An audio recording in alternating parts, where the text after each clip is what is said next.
بسم الله والصلاة والسلام على رسول الله. اللهم صل على سيدنا محمد وعلى آله وصحبه أجمعين.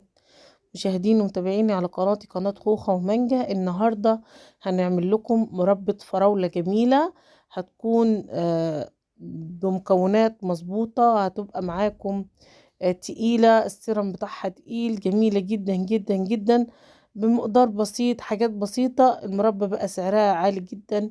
أطفالنا عشان خاطر رمضان، يلا نعمل في رمضان تسحروا بيها، تعملوها سندوتشات للعيال إن شاء الله، بمقادير بسيطة جدا جدا.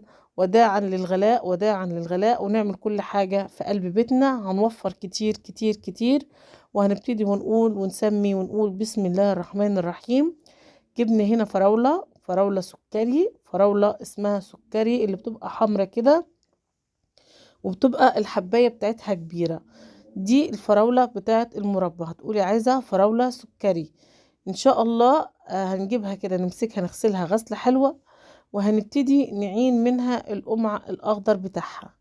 هنقطع معاكم، ننضفها الاول تنظيفة حلوة من الرملة اللي فيها او اي ترابة فيها، وهنشيل القمع الاخضر بتاعها، وهنمسكها نغسلها تاني كمان غسلة حلوة، ونبتدي نقطعها قطع صغيرة، مكعبات صغيرة زي ما حضراتكم شايفين معايا.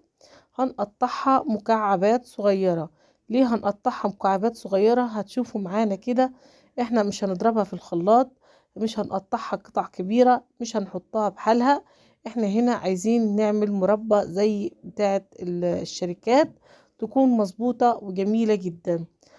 هنقطع الكمية بتاعتنا، بس متنسونيش في اللايك والاشتراك على قناتي، قناة خوخة ومانجا، وفعلوا لنا الجرس، وخشوا على الفيديوهات بتاعتنا الجميلة. كده خلصنا، قطعنا الكمية كلها. ده 2 كيلو فراولة، 2 كيلو فراولة قطعناهم وغسلناهم غسلة حلوة، وحطيناهم الوقت في قلب حلة، وهنبتدي نحط عليهم سكر. طب ال2 كيلو فراولة هتحط عليهم قد ايه سكر؟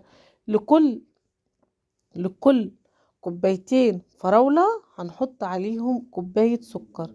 لكل كوبايتين فراولة هنحط عليهم كوباية سكر، وهنحطهم على النار بدون إضافات أي مية. زي ما حضراتكم شايفين كده، هتفضل تطلع ميتها وتغلي كده، وتطلع في المية بتاعتها لوحديها، يعني مش هنحط مية بدون أي إضافات، هنحط سكر بس. ولو عندك حبة فانيليا حابة تحطيهم حطيهم، مش عايزة تحطيهم، كده كده الفراولة بتدي ريحة جميلة جدا في قلب اللي احنا عاملين، بتدي طعم وريحة لوحديها. بصوا حضراتكم كده، انا هديت على النار خالص، وهبتدي افضل اقلب فيها كل فترة، يعني كل 5 دقايق اقلب فيها، واشوف السيرم بتاعها شربت المية بتاعتها اللي هي نزلتها، والسيرم بتاعها تقل معانا كده. بصوا بقى زي الجلوكوز، عسل الجلوكوز بقى تقل معانا كده زي ما حضراتكم شايفين. ما شاء الله جميلة جدا وشكلها حلو، مقادير بسيطة جميلة، ولا هتوفري كتير كتير كتير، يخليكي تشتري ازازة مربى كبيرة او صغيرة بسعر كبير جدا جدا جدا. هتعملي كمية كبيرة في قلب بيتك. بصوا الجمال، بصوا الحلاوة كده بعد ما استوت وتأكدت ان السيرم بتاعها تقل. بصوا معايا بقت عاملة ازاي، القطع بتاعتها صغيرة وجميلة، وما بقتش خفيفة، ما السيرم بتاعها مش خفيف.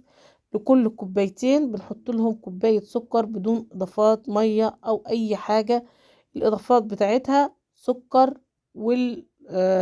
والفراولة بس. يلا متنسوناش في التعليقات، والسلام عليكم ورحمة الله وبركاته.